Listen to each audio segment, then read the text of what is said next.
Hi, crafty friends. Let's take this garden stake and turn it into something completely different. So this is one of the signs that I have from Dollar Tree that I've had forever, and I'm just going to take the canvas part off of it.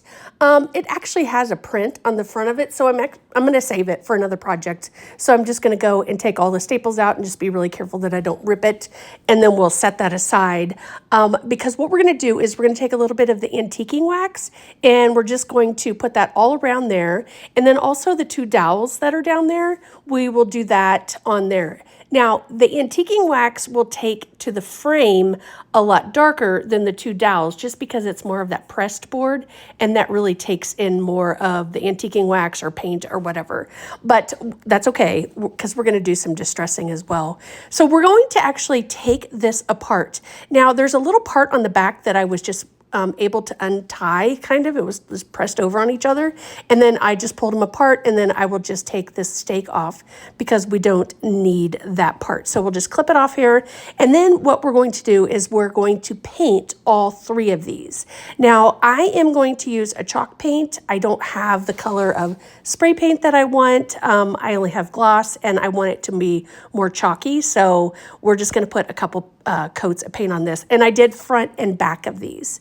Now the white one was super easy, but the blue one, the red one was the hardest one, believe it or not, to paint, to get it to cover, but we got it all done. So just a little time there, spray paint would have totally been easier. But anyways, okay, so then we're going to take some of these little sponges from the Dollar Tree, and we're going to distress with this. So I'm going to add a little bit of paint to it, and then I'm just going to kind of swipe it all around the frame because, again, I want this to be really distressed and just kind of like it's been sitting around a hot minute.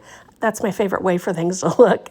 So you can do this step if you want, if you try this or not. You could just paint it really bright colors or just leave it as is, but I love just to add a little bit of that.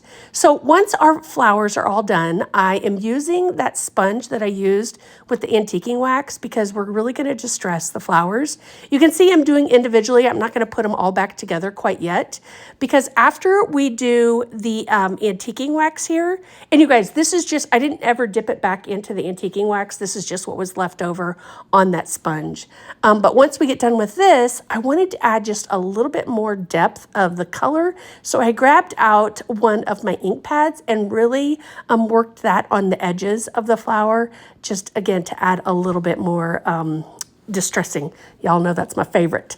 All right, so once everything is all said and done and dried up in the way we want, we are going to start making the crisscross on the board or on the frame with our dowels. So I just kind of cut them, and then I've got the frame flipped upside down because I want them to sit forward in the frame. This frame's a little bit deeper. So I will first put this side in, and I just use hot glue on these, and then I will put the other side in, and then what we'll do is we'll start building the flower. Now, at first I used hot glue, and I figured out quickly you need E6000 also, but lesson learned. So again, if you do this, just make sure you use a little bit something other than the hot glue. But you guys, look at this. I love this so very much. So very cool. All right, guys, thanks so much for watching. Don't forget to follow for more.